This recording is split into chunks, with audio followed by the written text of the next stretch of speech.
በስመ አብ ወወልድ ወመንፈስ ቅዱስ አሐዱ አምላክ አሜን። የተወደዳችሁ የልዑል እግዚአብሔር ቤተሰቦች፣ የእመቤታችን የቅድስት ድንግል ማርያም ወዳጆች በልዑል እግዚአብሔር ስም እንደምንሰነበታችሁ፣ በቸርነቱ የጠበቀን ለዚህች ዕለት ለዚህች ሰዓት ያደረሰን ልዑለ ባሕሪ እግዚአብሔር አምላካችን ስሙ ከአጽናፍ እስከ አጽናፍ የተመሰገነ ይሁን። ታስታውሱ ከሆነ ሕይወተ ወራዙት ወይም ደግሞ የወጣቶች ሕይወት በሚል ርዕስ በተከታታይ እየተማርን ለዚህች ዕለት ደርሰናል። እስከ 18 ክፍል ድረስ ሄደናል። የዛሬ ክፍል 19ኛ ይሆናል። በቀደመ ክፍለ ጊዜ ትምህርታችን በወጣቶች ላይ ስላለ ፈተና፣ ሸክም፣ ጾር አንስተን እየተወያየን ነበረ። በተለይ አንደኛ ንጽህናን ጠብቆ ክብርን ጠብቆ ወደ ጋብቻ መጓዝ ያስፈልጋል። ራስን ጠብቆ ጸንቶ መቆየት ብዙ ፈተና ያለበት ነው። ከዚያ ባለፈ ደግሞ ሰይጣን በተግባር የሰው ልጆችን ሕግ አስፈርሶ ኃጢአት ማሰራት ቢያቅተው መፈተኑን አይተውም።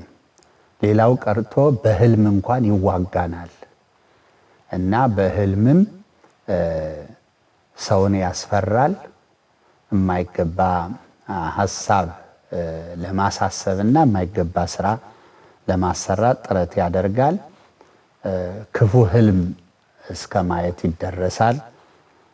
ይኸውም ደግሞ ህልም በተለይ ህልመ ጽምረት ወይም ደግሞ ህሱም ህልም እያልን የምንጠራው ነው። በተለይ ደግሞ የጾታ ግንኙነትን ስለመፈጸም በህልም ይህንን ተግባር ስለማከናወን እና ተያያዥ ስርዓቶችን በስፋት ተመልክተናል። ዛሬ የምንመለከተው ክፍል 19 ከዚያ የቀጠለ ነው። በዋናነት የሚያጠነጥነው ሩካቤ ስጋን ከህልም ውጭ ሰው ንቁ በሆነበት ሁኔታ በተግባር ባይፈጽመውም ያን እያሰበ ራሱን ለማስደሰት የሚያደርገውን ጥረት እና በዚህም ምክንያት የሚሰራውን ኃጢአት ነው የምንመለከተው።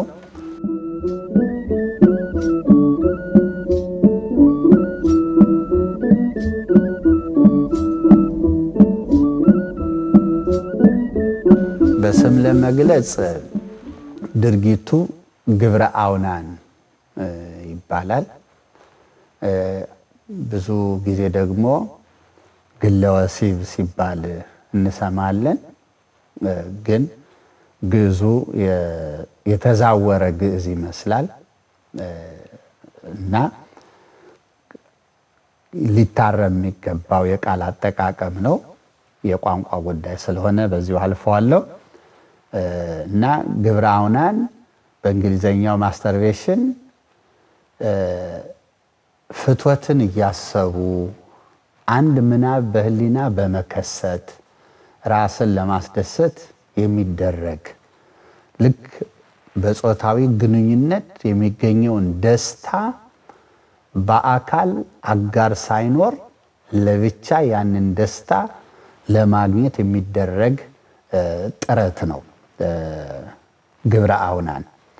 ለታሪኩ መነሻ የሚሆነው የመጽሐፍ ቅዱስ ክፍል ግብረ አውናን ለምን ግብረ አውናን እንደተባለ ለማሳየትና ወደ ሌሎች ተያያዥ ነጥቦች ለመምጣት በኦሪት ዘፍጥረት ምዕራፍ 38 ከቁጥር 6 ጀምሮ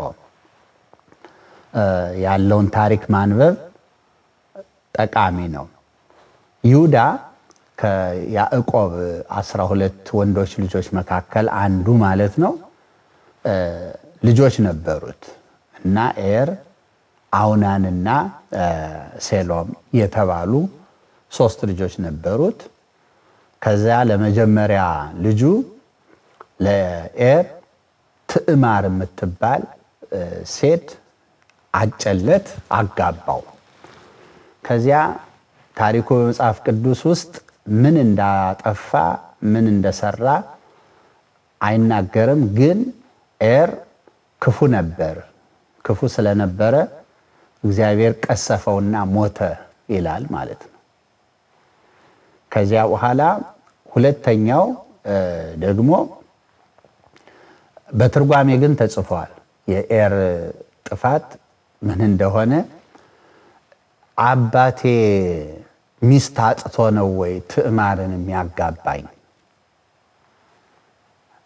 ትዕማር ዕብራዊት አይደለችም፣ እስራኤላዊ አይደለችም። እና ካጋባኝ አይቀር ከዕብራውያን ከእስራኤላውያን ለምን አያጋባኝም ብሎ የማይደርስባት ሆነ ይላል። ትምህርት ሰጪ ስለሆነ ግን ጠቆም አድርጎ ማለፍ ጥሩ ነው። እና የማይደርስባት ሆነ ማለት አብሯት አይተኛም፣ ከሷ ጋር ግንኙነት አይፈጽምም። አግብቷታል፣ ሴቲቱ ባለባል ናት፣ ግን ፈቃዷን አይፈጽምላትም። እና ሲሆን አላገባም ማለት ከደፈረ ከጎበዘ ይሄን ሐሳቡን ለአባቱ ነግሮ አላገባም አንድ ነገር ነው። ካገቡ በኋላ ግን ሰው መበደል ነው፣ ግፍ ነው፣ ፈቃዷን አለመፈጸም። ይቺ ሴት ፈቃዷን ሌላ አግብታ ልታገኘው ትችል ነበረ። ነገር ግን ባሌላትም እንዳይባል ሌላ እንዳያገባት አግብቷታል። ደግሞ ፈቃዷን አይፈጽምላትም። እና ይሄ በተለይ ለባለ ትዳሮች በጣም ትልቅ ትምህርት ሰጪ ነጥብ ነው። ባልና ሚስት ሆነው ተብለው ካገቡ በኋላ በልዩ ልዩ ሁኔታ ከሚስታቸው የማይደርሱ ባሎች፣ ከባላቸው የማይደርሱ ሚስቶች አሉ። ማለት የባልን ፈቃድ በመኝታ በሩካቤ የሚስትን ፈቃድ በመኝታ በሩካቤ የማይፈጽሙ ማለት ነው። ይሄንን ሰው ከጥፋት አያየው። ብዙ ጊዜ ቁጣውን ኩርፊያውን የሚገልጥበት ይሆናል። ሰበብ ምክንያት ያበዛሉ ባልና ሚስት። ሌሎች ችግሮች ካሉ እውነት ነው ችግሮች መፈታት አለባቸው። ግን አንድን ሰው አትበላም አትጠጣም እያሉ በዛ ልክ ማለት ነው።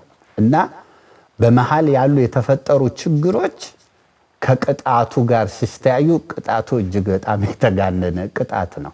ስለዚህ ይህን ማድረግ አይቻልም ነው መጽሐፍ የሚነግረን። ስራው ክፉ ስለነበረ ቀሰፈው ይላል በቃ እና ሞተ። እንግዲህ ምን አይነት ኃጢአት ነው ማለት ነው ሰዎች በትዳራቸው ቢሰሩት? እና በቃ ራስን መታዘብ ነው የሚያስፈልገው።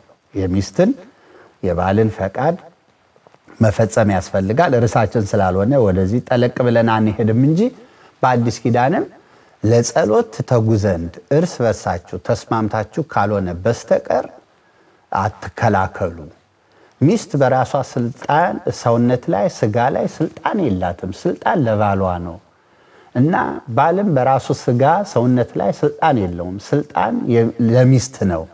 ካገቡ በኋላ በሰውነቴ አዝበታለሁ፣ አትንካኝ አትንኪኝ ማለት አይቻልም ብሎ ቅዱስ ጳውሎስ በአንደኛ ቆሮንቶስ ምዕራፍ 7 ላይ ተናግሯል።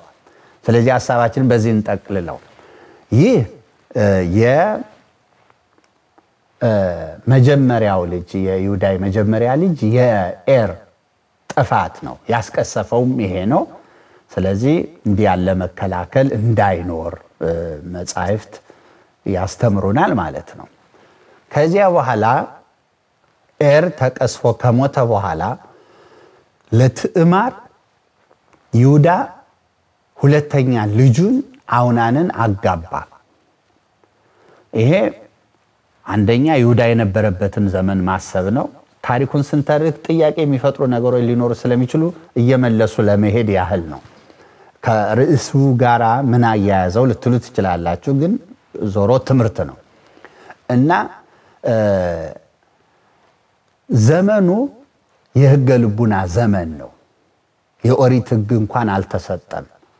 ስለዚህ ይሁዳ ኤር ልጁ ዘር ሳይተካ ልጅ ሳይወልድ ስለሞተ መታሰቢያው ተረስቶ እንዳይቀር ወንድሙ ያግባትና ዘር ይተካ ልጅ ቢወልድ የወለደው ልጅ በሞተው ወንድሙ ስም ይጠራል ስለዚህ ይሄ ታናሽ ወንድም የሞተው ታላቅ ወንድሙን ሚስት ወርሶ አገባና ዋርሳ ይባላል ማለት ነው ይሄ በሐዲስ ኪዳን ትምህርት የሚፈቀድ አይደለም እና ነገር ግን በዘመኑ አላስወቀሰም ነው እና ስለዚህ አውናን ትዕማርን አግባ ሲባል ፈቃደኛው ነው አገባት ማለት ነው እና ከዚያ ምን አደረገ አብሯት ይተኛል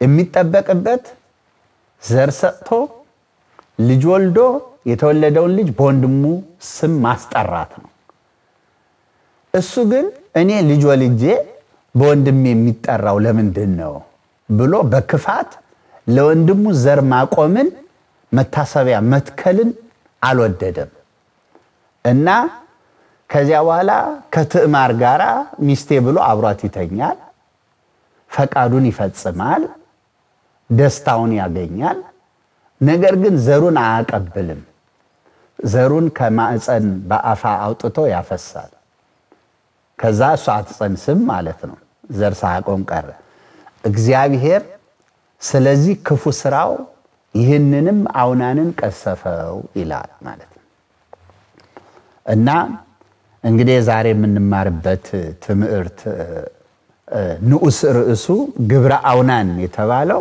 ይሄ ነው ግብረ አውናን ማለት የአውናን ግብር ተግባር ስራ ማለት ነው ወይም ደግሞ ኃጢያተ አውናን ልንለው እንችላለን ማለት አውናን የሰራው ኃጢያት አውናን የሰው ስም ነው እና የይሁዳ ልጅ ነው ስለዚህ ግብረ አውናን እንግዲህ ምንድነው ያልን እንደሆነ ከታሪኩ በመነሳት ፈቃድን መፈጸም ነገር ግን ዘርን በቦታው አለማስቀመጥ ነው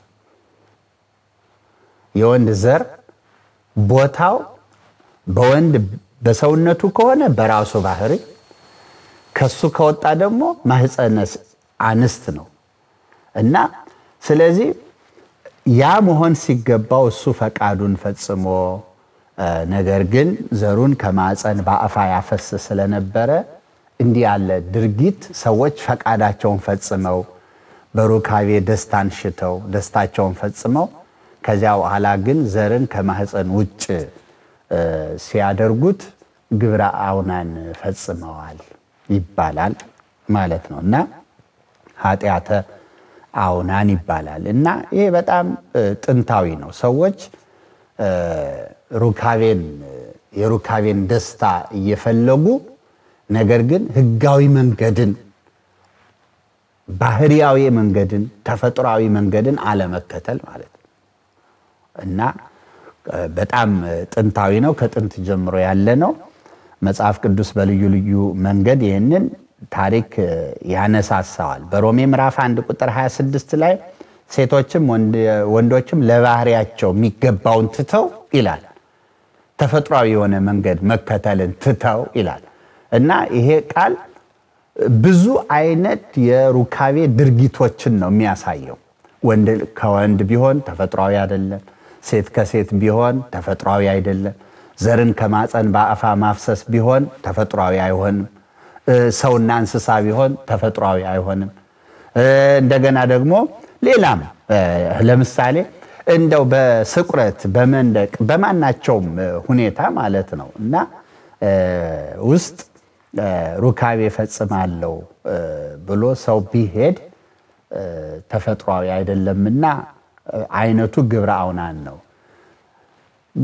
ግብረ አውናን ብለን እንሰይመው እንጂ በሐሳብ አውናን ያደረገው አንደኛ ከሚስቱ ጋር ነው አግብቷታል ልጅ ቢወልድ ለወንድሙ መታሰቢያ ይሆናል እንጂ ወርሶ አግብቷታል ከሚስቱ ጋር ነው እና ህጋዊ ነው ማለት ነው ሩካቤ መፈጸሙ ህጋዊ ነው እና ግብረ አውናን ግን ዛሬ ሲጠቀስ ከዚያ ሰፋ ባለ ትርጉም ሐሳቡ ብቻ ተወስዶ ማለት ነው ተወስዶ ዘርን ከማፀን በአፍአ በማፍሰስ ሚስትም ላትሆን ትችላለች ላትኖርም ትችላለች እንደገና ሰው ብቻውን ሊሆን ይችላል ዝም ብሎ በመናብ ሐሳብ ከስቶ ፈጥሮ ሊሆን ይችላል ለመደሰት ጥረት የሚያደርገው ወይም ደግሞ በቴክስት ወይም ደግሞ በስዕል በሙቪ በመሳሰሉ ነገሮች ተደግፎ ሊሆን ይችላል ይሄንን ደስታ ለማግኘት ጥረት የሚያደርገው እና ይሁን እንጂ አንድ ነገር ያመሳስላቸዋል ዘር ከማህፀን በአፍአ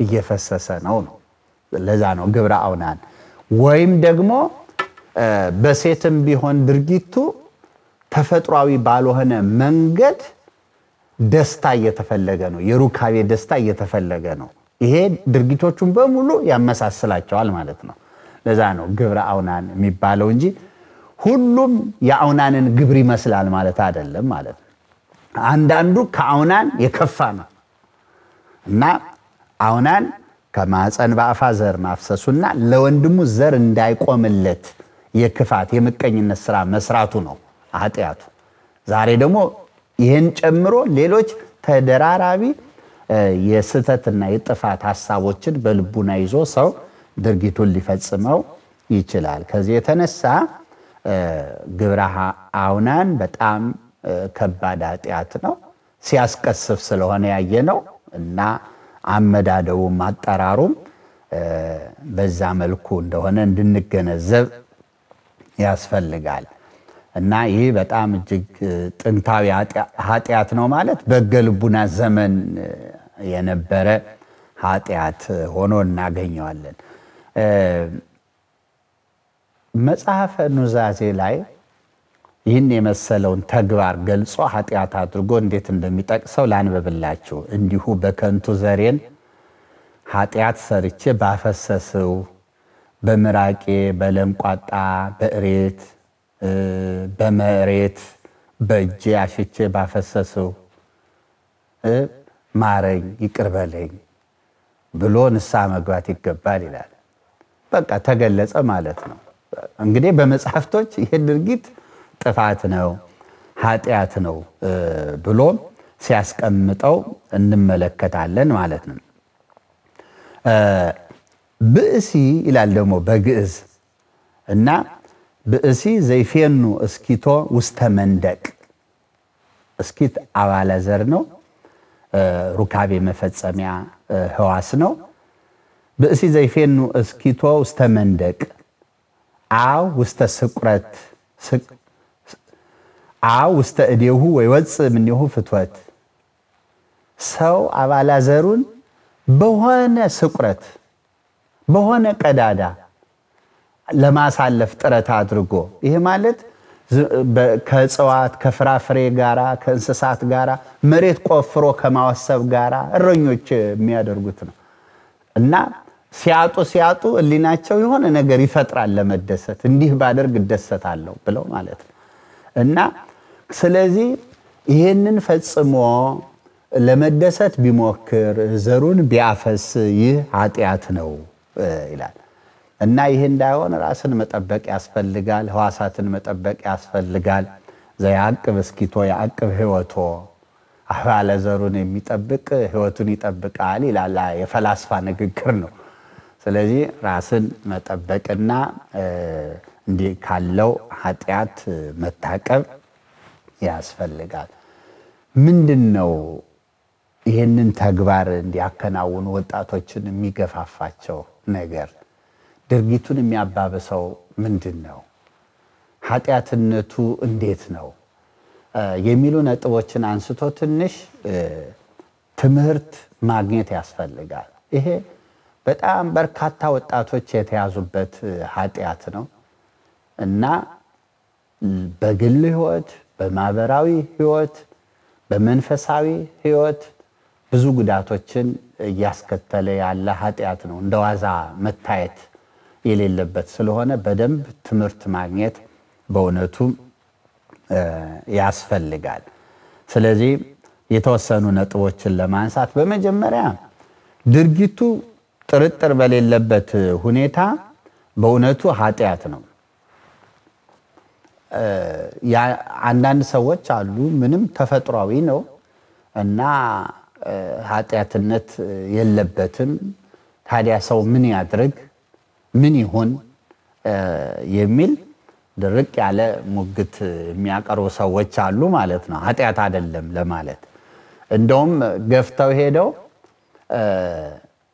አውናን መቀሰፉን ስትተርኩላቸው አውናን እኮ የተቀሰፈው በምቀኝነቱ ነው የሚል ትርጉም ይሰጡታል እውነት ነው ምቀኝነት አንዱ ተግባሩ ነው ያአውናን ለወንድሙ ዘር ማቆም ስላልፈለገ ይሁን እንጂ መጽሐፍ ቅዱሱ ደግሞ በደንብ ታሪኩን ሲያስቀምጥ በዚህ ተግባሩ በዚህ ክፉ ስራው ይላል ቀሰፈው ይላል ምቀኝነቱ ሐሳብ ነው ስራው ግን ያደረገው ተግባሩ ምንድነው ያልን እንደሆነ ፈቃዱን ፈጸመ ዘሩን በአፋ አፈሰሰ ይሄ ነው ተግባሩ ስለዚህ ክፉ ስራው ቀሰፈው ማለት እንደው ስራውን ነው የሚያሳየው ከምቀኝነቱ ይልቅ ግን የስራው ምክንያት ምቀኝነት መሆን ይታወቃል ስለዚህ ይሄ ክፉ ድርጊት ነው ክፉ ስራ ነው ቅጣት ከእግዚአብሔር ዘንድ የሚያመጣ ነው ኃጢያት ነው በዓለም ላይ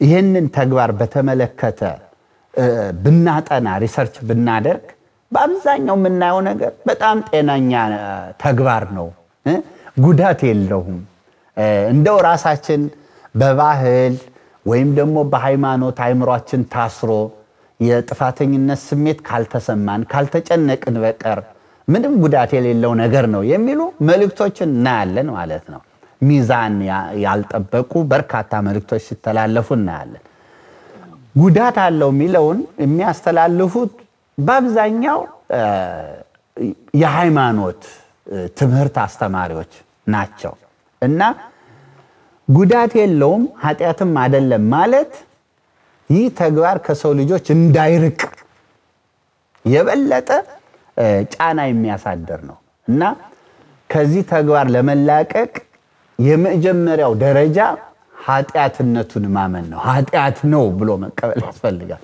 ኃጢያት ነው ማለት ብቻ አይደለም ኃጢያትነቱንም እንደ ቀላል ኃጢያት አድርጎ ማየት አሁን ኃጢያት ነው ቢልም ሰው ከዚህ ግን ይሻላል ይላል እና ለምሳሌ ከማመንዘር አይሻልም ከመሄድ ከቤት ወጥቶ ከትዳር ወጥቶ ይላል ወይም ደግሞ ያላገቡ ከሆነ ድንግልናን ከማጣት ይሄን ከመሰለው አይሻልም ይላሉ ማለት እና ምን ማለት ነው እንዲህ ባለ ውድድርና ንጽጽር ውስጥ በመግባት ለኃጢያት ዋጋ እና ሚዛን በመስጠት በራሳችን ሚዛን ይሄ ኃጢያት ከዚህኛው ያንሳል የሚል አመለካከት በጣም ጎጂ አመለካከት ነው በመጽሐፍም ተነቅፏል ለምሳሌ ከሕግ አንዲቱን ይሄኛው ያንሳል የሚል እኮ በመንግስተ ሰማያት ታናሽ ይባላል ይተባልኮ ከዚህ እና እግዚአብሔር የከለከለውን ነገር ይሄ ቀላል ስለሆነ ትንሽ ስለሆነ ችግር ስለሌለው ብሎ ማቃለል ለኃጢያት የበለጠ ተጋላጭ የሚያደርግ እንደሆነ ማሰብ ያስፈልጋል ስለዚህ ኃጢያት ነው ኃጢያትነቱን መረዳት ማመን ያስፈልጋል ሁለተኛስ ኃጢያትነቱንም ደግሞ አለማሳነስ ያስፈልጋል አንዳንዶች ደግሞ ይምታታባቸዋል እንደው ምንድነው ይምታታባቸው ለምሳሌ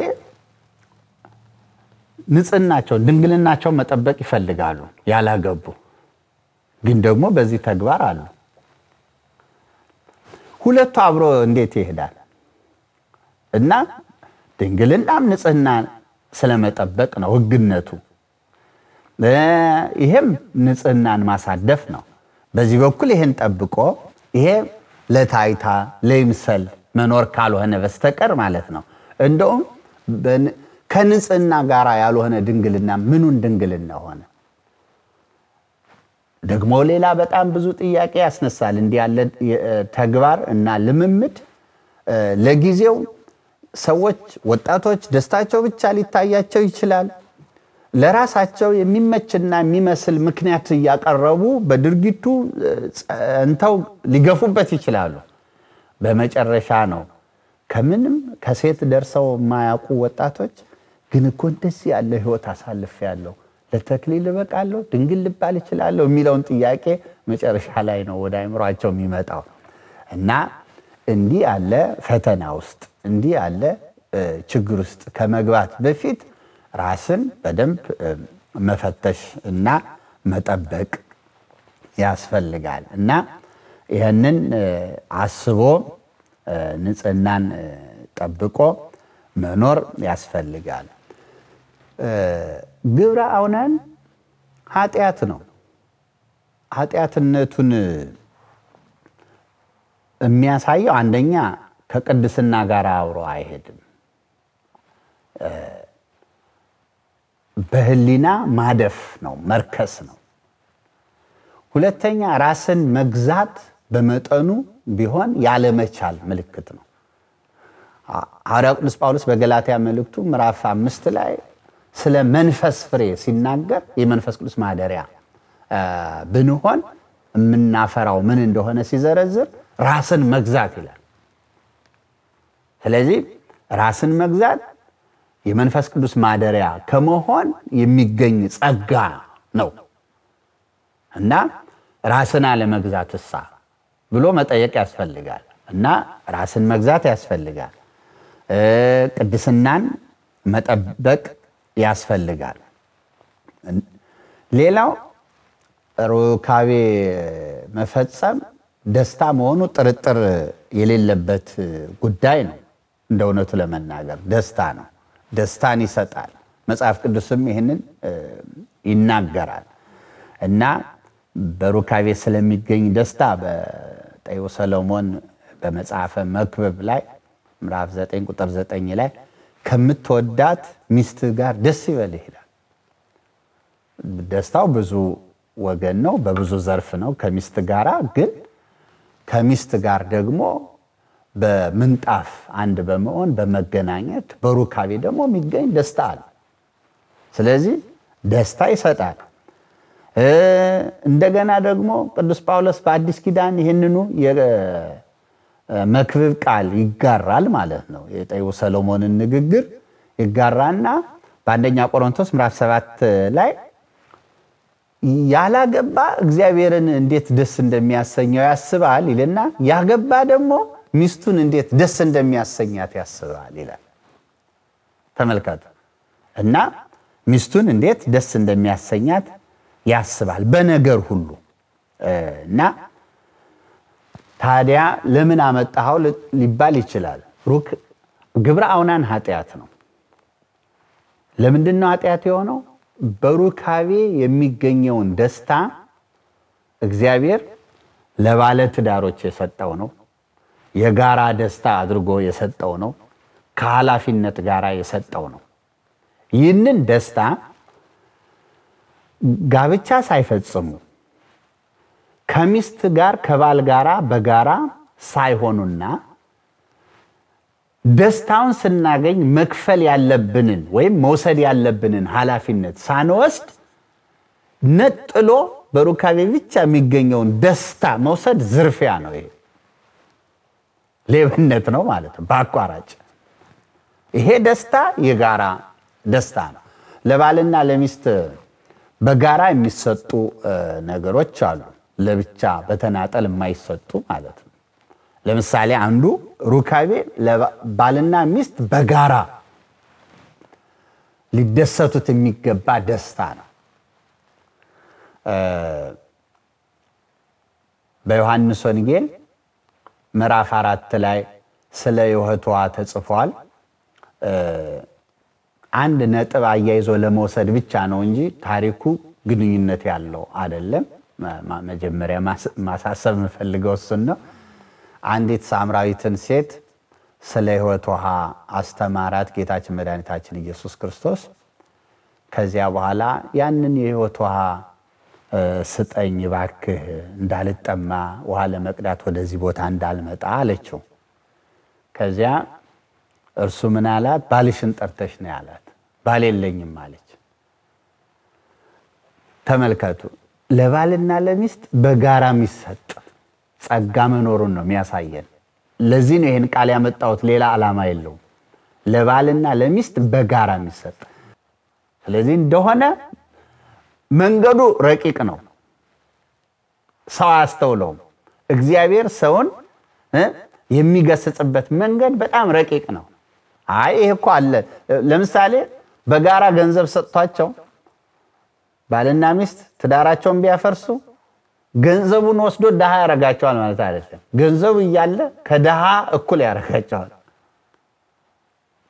እና ወይም ደግሞ በገንዘብ ይገኘው ነገር አገኙ ማለት በሆነ ጥበብ ብቻ እግዚአብሔር የሰጠውን ይሰበስባል ይቀጣል ይገስጻል ያስተምራል ይሄን ማወቅ ያስፈልጋል ለባልና ለሚስት የጋራ ደስታ አለ ይሄ የግረ መንገድ ትምርት ነው እንደ ቲፕ ሊታይ ይችላል እና አሁን ወደ ነጥባችን ስንመጣ ሩካቤ የባልና የሚስት የጋራ ገንዘብ ነው ከኃላፊነት ጋራ የሚደረግ ነው ያላገባ ሰው ድርሻ አይደለም እና የሰው መመኘት ዝርፊያ ቅሚያ ብድር ሆኖ ነው የሚታሰበው ማለት ትክክለኛ ተግባር አይደለም እና ስለዚህ ይሄን ደስታ